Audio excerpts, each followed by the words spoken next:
Hey, what's going on, people? It's SGZ here from the SpartanGameZone, and in this video I'll be showing you a guaranteed farm that you can use to get yourself a Cutsman in Borderlands 3.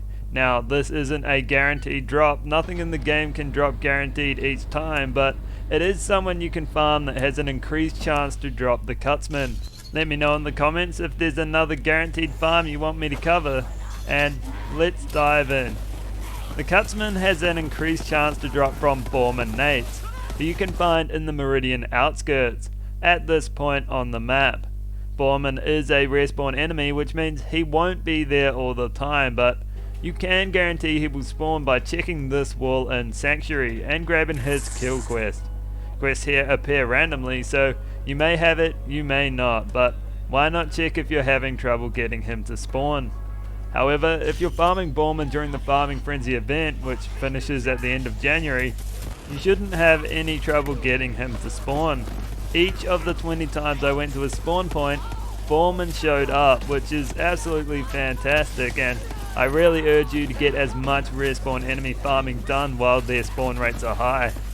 Drop rates were pretty standard though, and the Farming Frenzy event didn't seem to affect them much. I received 2 Cutsmen in the 20 times I killed him, and I also received a Psycho Stabber in those 20 kills, which is another of his dedicated loot pool items, and can only be dropped by him.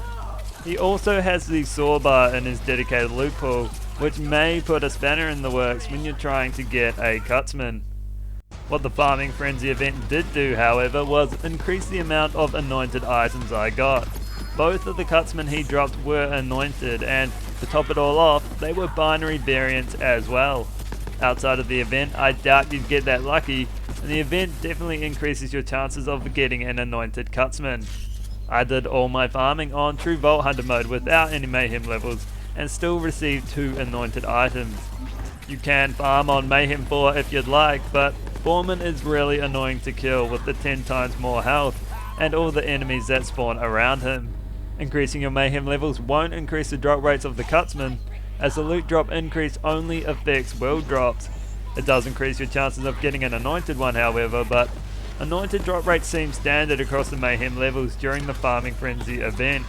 That's why I suggest, if you're farming during the event, to turn them off so you can kill him quicker, and you'll still have a good chance at getting an anointed Cutsman like I did. Outside of the event though, you'll probably need to raise your Mayhem levels, as they'll likely reduce the anointed drop rates down to their original level when the event ends. But what about the Cutsman?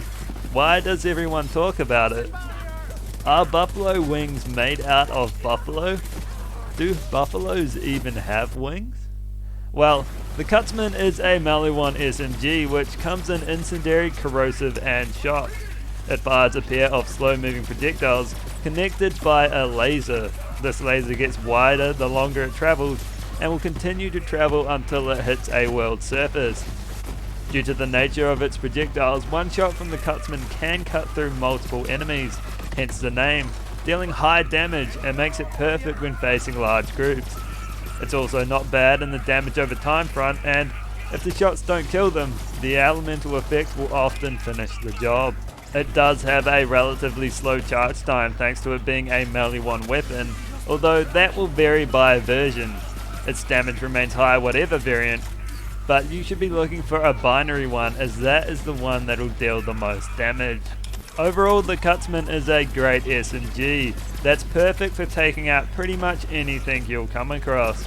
It is also well suited to crit swapping with an Unforgiven, and the initial damage coupled with its lingering elemental damage make it a high damage per second SMG that is great value for ammo.